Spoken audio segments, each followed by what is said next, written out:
Hello friends, कैसे हैं आप सब। तो आज का जो क्लास है ना, ये क्लास 6 का चैप्टर 1 है, विविधता की समझ। तो जैसे कि हमारा सीटेट में 6 to 8 की एनसीईआरटी की बुक को हमें करना है, ठीक है। तो इसका चैप्टर वाइज डिस्कशन करना है, साथ में हम लोगों को एमसीक्यू भी करना है। तो आज की क्लास में हम लोग इस चैप्टर का एमसीक्यू करने वाले हैं। तो आपको समझ में आ जाएगा कि इस चैप्टर का ओवरऑल क्या है और किस तरीके के एमसीक्यू क्वेश्चन अराइज हो सकता है। लेकिन स्टेटमेंट बेस्ड क्वेश्चन के लिए आपको क्या करना पड़ेगा, एक चैप्टर का डिस्कशन करना पड़ेगा और साथ में प्रीवियस ईयर क्वेश्चन को भी करना पड़ेगा। तो हमारे सीटेट में 60 मार्क्स का क्वेश्चन आता है, जो कि पेपर 2 का रहता है। पेपर 2 मतलब एसएसटी, और इसमें से 40 मार्क्स जो रहेगा ये आपका जो रहेगा डायरेक्ट एनसीईआरटी से पूछा जाएगा। और एनसीईआरटी के बाहर कोई भी क्वेश्चन नहीं रहता है। ये जो 20 मार्क्स का जो क्वेश्चन रहता है, ठीक है, ये पेडालॉजी का रहता है, ठीक है। तो बाकी ये जो 40 रहेगा ये डायरेक्ट आपका ये एनसीईआरटी का 6 to 8 का बुक से ही पूछा जाता है। चलिए आज स्टार्ट करते हैं हम लोग आज का क्लास। पहला क्वेश्चन है, वास्को डी गामा ने भारत आने के लिए किस मार्ग की खोज की थी? सड़क का रास्ता, समुद्री रास्ता, जहाज और रेल। तो इसका आंसर क्या हो जाएगा हमारा? समुद्री रास्ता हो जाएगा, आंसर बी हो जाएगा। नेक्स्ट है, यात्रा वृत्तांत किसने लिखा, जिसमें लेखक ने मुसलमानों के जीवन का वर्णन किया? Jawaharlal Nehru, Lal Bahadur Shastri, Ibn Battuta, Indira Gandhi. ये जो क्वेश्चन है काफ़ी इंपॉर्टेंट है। इबन बतूता, इसका आंसर हो जाएगा आंसर सी। और यात्रा वृत्तांत से कई बार हमारे सीटेट में क्वेश्चन डायरेक्टली पूछा गया है कि किसके द्वारा लिखा गया है, या इबन बतूता जो है क्या लिखे हैं, ठीक है। तो इस तरीके से क्वेश्चन पूछा जाता है। देखिए, लेखक ने इसमें मुसलमानों के जीवन का वर्णन किया है, तो ये पॉइंट को याद रखिएगा। यात्रा वृत्तांत किसने लिखा है? इबन बतूता ने लिखा है। नेक्स्ट है, प्राचीन भारतीय समाज में गैर बराबरी किसने पैदा की? सती प्रथा ने, अंग्रेजी भाषा ने, आश्रम व्यवस्था ने। तो भारतीय गैर बराबरी क्या हो गया? जाति प्रथा, हमारा आंसर डी हो जाएगा, क्योंकि यहीं पे ना हम लोग गैर बराबरी हुआ, समाज में अलग अलग वर्णों में लोग जो है विभाजित हो गए। जैसे कि उसमें मतलब कि जैसे जो ब्राह्मण थे उनका काम जो था सिर्फ पूजा पाठ करना था, दलित लोगों का काम कुछ और था, ठीक है। तो लोहार लोगों का कुछ काम अलग था, तो उनके काम के अकॉर्डिंग जो है अलग अलग जाति में जो है उन लोगों को डिवाइड कर दिया गया था। और यहीं पे जो है स्टार्ट होता है गैर बराबरी। जैसे कि अस्पृश्यता, अनटचेबिलिटी का जो बिहेव किया गया था दलितों के साथ, जिसमें वाल्मीकि ने जूठन लिखा, अपने बार जूठन उपन्यास लिखा, उसने अपनी जीवनी के बारे में वहाँ पे डिस्कस किया, अपनी आत्मकथा जूठन में। और बी आर अम्बेडकर ने भी बताया, ठीक है। तो हमारा आंसर यहाँ पे क्या होता है, हो जाएगा आंसर डी, जाति प्रथा। तो ये दोनों पॉइंट जो है इंपॉर्टेंट है, बी आर अम्बेडकर और जूठन आपका वाल्मीकि का, जहाँ से क्वेश्चन हमें देखने को मिलता है। नेक्स्ट, विविधता की और क्या और क्या कहते हैं? असमानता, एकता, एक समान। तो विविधता, जैसे कि हमारे आप समझ रहे होंगे कि हमारे कंट्री में, हमारे इंडिया में 28 स्टेट है। 28 स्टेट का अलग अलग फेस्टिवल मनाया जाता है, अलग अलग कपड़े होते हैं, अलग अलग खान पान होता है, अलग अलग बोलने का लैंग्वेजेस होता है। तो ये क्या है? ये इसी को हम लोग विविधता कहते हैं, ठीक है। तो ये इसको हम असमानता कहेंगे। अगर इसका एक छोटा सा एग्जाम्पल ले तो हम देख सकते हैं कि एक क्लासरूम है, क्लासरूम में 5 बच्चे बैठे हुए हैं।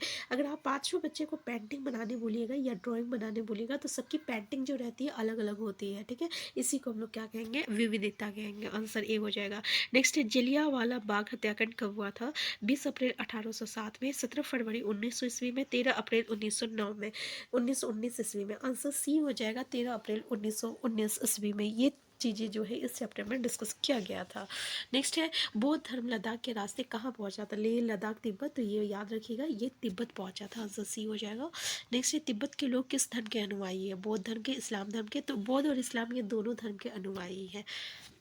नेक्स्ट है, 3 बच्चों द्वारा बनाए गए चित्र अलग अलग होंगे, ये क्या दर्शाती है? तो अभी हम आपको डिस्कस किए थे कि विविधता को दर्शाती है ना। तो आंसर बी हो जाएगा। नेक्स्ट है, विविधता या अनेकता को धर्मों में भाषा में ये क्या बोल रहा? अच्छा, ये क्वेश्चन ही ठीक से दिया नहीं है, ठीक है, तो इसको स्किप करते हैं। नेक्स्ट है, ओणम का एक विशेष आकर्षण क्या है? तो यहाँ पे चैप्टर में हम लोग ओणम फेस्टिवल के बारे में डिस्कस किए हुए थे। तो इसमें एक खास चीज़ें होती है, ठीक है। तो मछली पकड़ना, नाव प्रतियोगिता, चिन्नी मिट्टी में खाना पकाना। तो ये जो है ना नाव प्रतियोगिता यहाँ पे होता है, आंसर बी हो जाएगा। नेक्स्ट है, डैश को छोटा तिब्बत भी कहा जाता है? लद्दाख, कारगिल, नेपाल, भूटान। तो याद रखिएगा, लद्दाख को जो है हम लोग छोटा तिब्बत भी कहते हैं। नेक्स्ट है, the apostle of Christ Saint Thomas को भारत में डैश लाने का श्रेय दिया जाता है? इस्लामी, जैन धर्म, इस्लाम धर्म और यहूदी। तो याद रखिएगा ईसाई धर्म हो जाएगा। क्या हो जाएगा? ईसाई धर्म हो जाएगा। नेक्स्ट क्वेश्चन है किसी एक तहत लोगों का एक साथ आना क्या कहलाता है? विविधता, संस्कृति, कस्टम और एकता। तो इसको हम लोग क्या कहते हैं? एकता। मतलब क्या होगा? किसी एक के तहत अगर आप देखे होंगे कि अभी जो भी अगर गवर्नमेंट जो है कोई नियम निकालता है, ठीक है, या कोई नई पॉलिसी निकालता है और वो जो है हमारे हित में नहीं रहता, जनता के हित में नहीं, तो वो सब जो है एक साथ जो है इकट्ठा होते हैं और उनके साथ और विरोध प्रदर्शन करते हैं, ठीक है, जुलूस निकालते हैं। तो इसको हम लोग क्या कहते हैं? एक तहत लोगों का एक साथ आना यानी एकता हो गया, ठीक है। तो हमारा आंसर क्या हो जाएगा? आंसर डी हो जाएगा। नेक्स्ट क्वेश्चन है आपका, नेक्स्ट क्वेश्चन है लद्दाख से संबंधित निम्नलिखित कथनों पर विचार कीजिए। पहला बोल रहा कि लद्दाख जम्मू कश्मीर के पूर्वी हिस्से में पहाड़ियों में बसा एक रेगिस्तान इलाका है। यहाँ बिल्कुल भी बारिश नहीं होती। नेक्स्ट, यहाँ के लोग खास तरह के बकरी पालते हैं जिसे हम पश्मीना ऊन कहते हैं। तो बिल्कुल सही है। ये भी पूछा जाता है कि पश्मीना ऊन कहाँ पाया जाता है, ठीक है। तो लद्दाख याद रखिएगा, जम्मू कश्मीर, कभी जम्मू कश्मीर दिया हुआ रहेगा या कभी लद्दाख रहेगा, क्योंकि लद्दाख जो है जम्मू कश्मीर के पूर्वी हिस्से में ही एक पहाड़ियों का इलाका में बसा हुआ है, एक रेगिस्तानी इलाका है।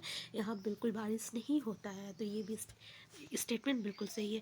हमारा आंसर क्या हो जाएगा? आंसर सी हो जाएगा। नेक्स्ट है केरल में निम्न में से किन मसालों की विशेषता है? लौंग, काली मिर्च, इलायची। तो इन सभी चीज़ों की विशेषता है और इसीलिए तो बाहर के लोग जो है यहाँ आए थे। ये सबसे ज़्यादा जो है इन लोगों ने इसी मसाला पे अट्रैक्ट हुए थे और इसी का मतलब क्या कहते हैं, व्यवसाय के लिए ये लोग बाहर के लोग जो है आए थे, ठीक है। नेक्स्ट है केरल में निम्न में से किन मसालों की। नेक्स्ट है लद्दाख में पाले जाने वाले भेड़ से मिलने वाली ऊन क्या कहलाता है? अभी हम लोग डिस्कस किए थे, नायलॉन, पश्मीना। आंसर बी हो जाएगा। नेक्स्ट क्वेश्चन है लद्दाख जम्मू कश्मीर के किस हिस्से में बसा है? तो भाई अभी डिस्कस किए थे, उत्तरी हिस्से में, दक्षिणी हिस्से में, पश्चिमी हिस्से में। तो ये पूर्वी हिस्से में बसा हुआ है। आंसर डी हो जाएगा। नेक्स्ट है उस धर्म को क्या नाम है जो लद्दाख से होते हुए तिब्बत पहुंचा? जैन धर्म, बौद्ध धर्म, इस्लाम धर्म। तो उसको हम लोग बौद्ध धर्म कहते हैं। नेक्स्ट है लद्दाख के लोग क्या खाते हैं? मक्खन, चीज, मांस। तो ये सभी चीज़ें खाते हैं। नेक्स्ट क्वेश्चन है लद्दाख के लोगों को इस्लाम धर्म से परिचय कब और कितने वर्ष पूर्व हुआ था? 400 साल, 300 साल, 500 साल, 700 साल। तो आंसर ई हो जाएगा, 400 साल हो जाएगा। नेक्स्ट है किसी क्षेत्र का इतिहास किससे जुड़ा होता है? देश के धरातल से, देश के भू आकारों से, देश की वनस्पति से। तो देश के पूरे भूगोल से जुड़ा हुआ रहता है। आंसर डी हो जाएगा। आंसर डी हो जाएगा। नेक्स्ट है केरल भारत के कौन कोने में स्थित है? दक्षिणी पश्चिम, दक्षिणी पूर्वी, उत्तर पूर्वी। तो ये आपका दक्षिणी पश्चिम में स्थित है। नेक्स्ट है 200 वर्ष पहले लोग एक स्थान से दूसरे स्थान पर जाने के लिए किसका प्रयोग करते थे?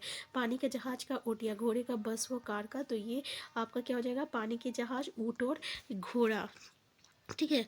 तो बस वो कार तो उसमें था नहीं, तो पता है ना आंसर क्या हो जाएगा? आंसर डी हो जाएगा। नेक्स्ट है आपका केरल के संदर्भ में नीचे दिए गए कथनों पर विचार कीजिए। पहला बोला भारत में ईसाई धर्म। नेक्स्ट है केरल के संदर्भ में नीचे दिए गए कथनों पर विचार कीजिए। पहला है भारत में ईसाई धर्म की शुरुआत केरल में हुई। दूसरा है केरल की जमीन चावल की कृषि के लिए अत्यंत उपयोगी है। नेक्स्ट है ओणम केरल में मनाया जाने वाला त्यौहार है।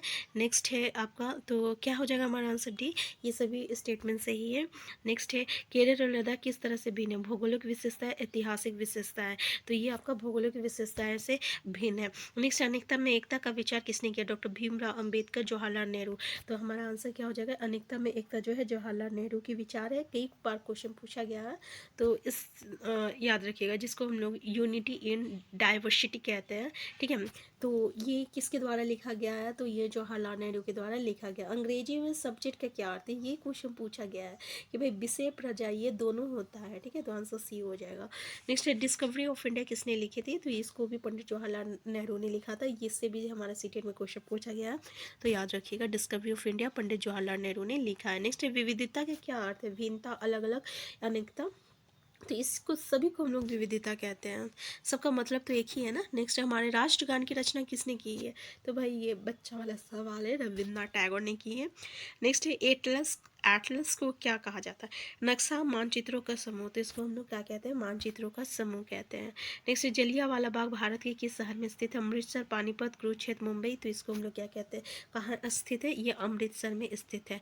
नेक्स्ट है देश का वर्णन करने के लिए विविधता में एकता वाक्यांश किसने पढ़ा? पंडित जवाहरलाल नेहरू, लाल बहादुर शास्त्री, डॉक्टर राजेंद्र प्रसाद और इंदिरा गांधी। तो पंडित जवाहरलाल नेहरू जो है ये विविधता में एकता जो है लिखे हैं या इसका वर्णन किए हैं।